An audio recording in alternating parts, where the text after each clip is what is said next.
Assalamualaikum warahmatullahi wabarakatuh. Alhamdulillah kita masih diberikan kesempatan untuk bertemu dalam mata kuliah hukum internasional materi yang ketiga, di mana pada pertemuan kali ini kita akan membahas mengenai masyarakat dan hukum internasional.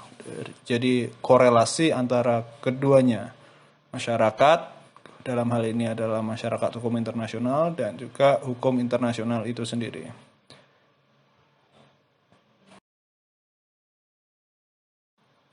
Sedikit pengantar mengenai masyarakat dan hukum internasional. Sesungguhnya adanya hukum internasional itu menganggap terlebih dahulu presupus Verstellen adanya suatu masyarakat internasional yang diatur oleh tertib hukum itu. Dengan perkataan lain, untuk dapat meyakini adanya atau lebih tepat lagi perlu adanya hukum internasional, terlebih dahulu harus ditunjukkan adanya suatu masyarakat internasional sebagai landasan sosiologis bidang hukum yang akan kita pelajari ini. Mengenai apa yang telah saya sampaikan sebelumnya, adanya masyarakat internasional sebagai landasan sosiologis hukum internasional, ada beberapa hal yang perlu diperhatikan. Yang pertama adalah adanya suatu masyarakat internasional. Mengapa di antara sekian hubungan antar manusia atau kelompok manusia ini hubungan resmi antara negara-negara lah yang menonjol dan menjadi urusan utama hukum internasional? Ini menjadi pertanyaan. Hal ini karena dilihat secara politis yuridis, negara dengan kekuasaan teritorialnya yang mutlak dan monopoli dalam penggunaan kekuasaan merupakan pelaku primer dalam masyarakat internasional. Itu untuk yang pertama. Yang kedua, asas hukum yang bersamaan sebagai masyarakat hukum internasional. Asas pokok hukum yang bersamaan ini yang dalam ajaran mengenal sumber hukum formal dikenal dengan asas hukum umum yang diakui oleh bangsa-bangsa yang beradab merupakan penjelmaan hukum alam. Adanya hukum alam yang mengharuskan bangsa-bangsa di dunia hidup berdampingan secara damai dapat dikembalikan pada akal manusia dan naluri untuk mempertahankan jenisnya. Seperti itu. Yang berikutnya mengenai kedaulatan negara. Kedaulatan negara, hakikat dan fungsi dalam masyarakat internasional. Hakikat dan fungsi kedaulatan dalam masyarakat internasional perlu dijelaskan mengingat pentingnya peran negara dalam masyarakat dan hukum internasional dewasa ini. Kedaulatan merupakan kata yang sulit karena orang memberikan arti yang berlainan padanya. Negara dikatakan berdaulat atau sovereign karena kedaulatan merupakan suatu sifat atau ciri hakiki negara. Bila dikatakan bahwa negara itu berdaulat, dimaksudkan bahwa negara itu mempunyai kekuasaan tertinggi.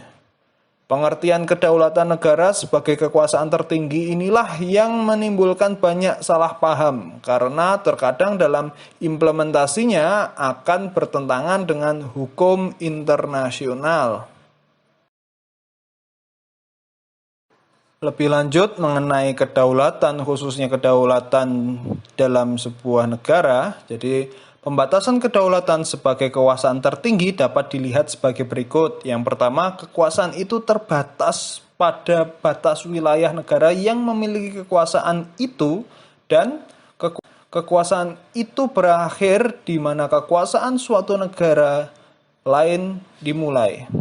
Jadi, pembatasan yang penting dan yang melekat pada pengertian kedaulatan itu sendiri dilupakan oleh orang yang beranggapan bahwa kekuasaan yang dimiliki oleh suatu negara menurut paham kedaulatan itu tidak terbatas. Masyarakat internasional dalam peralihan atau transition, perubahan. Penjelasan terakhir pada materi berikut ini adalah masyarakat internasional dalam peralihan atau transition. Perubahan-perubahan dalam bumi politik, kemajuan teknologi dan struktur masyarakat internasional. Jadi ada beberapa variabel yang berkaitan dengan penjelasan di akhir sesi ini. Jadi yang pertama, masyarakat internasional kini sedang mengalami berbagai perubahan yang besar dan pokok yang perlu kita perhatikan untuk dapat benar-benar memahami hakikat masyarakat internasional dewasa ini. Perubahan besar yang pertama dan pokok ialah perubahan peta politik yang terjadi terutama setelah Perang Dunia Kedua. Jadi ada paradigma besar yang berubah dari sebuah negara atau ya sebuah mekanisme kenegaraan yang sifatnya itu saling berperang fisik antar satu sama lain, tapi pasca Perang Dunia Kedua mereka lebih mengutamakan bagaimana negara-negara yang tertentu itu dapat mempertahankan diri khususnya di bidang ekonomi, politik, dan sosial. Selanjutnya, perkembangan kedua yang mempunyai akibat yang besar sekali terhadap perkembangan masyarakat internasional dan hukum internasional yang mengalah kemajuan teknologi. Ini juga salah satu bentuk perubahan atau bentuk peralihan masyarakat internasional di mana teknologi ini khususnya di era saat ini menjadi salah satu poin penting dalam sebuah negara atau istilahnya masyarakat internasional itu bisa memperlihatkan eksistensinya.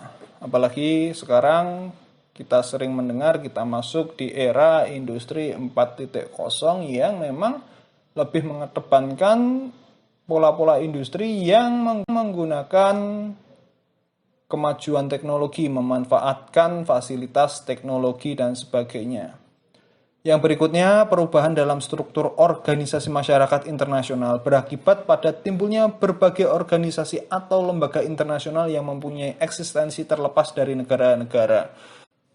Salah satu upaya untuk menjaga eksistensi sebuah negara memang sangat berkaitan dengan pergaulan internasional, di mana pergaulan internasional itu diperlihatkan dari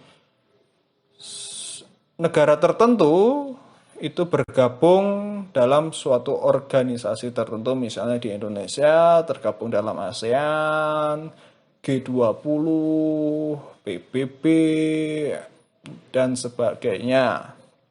Itu materi pada pertemuan kali ini. Harapannya dari saya ini dapat memantik diskusi kita pada kesempatan hari ini, yang tujuannya adalah menciptakan pola pembelajaran yang efektif khususnya dalam metode Student Learning Center.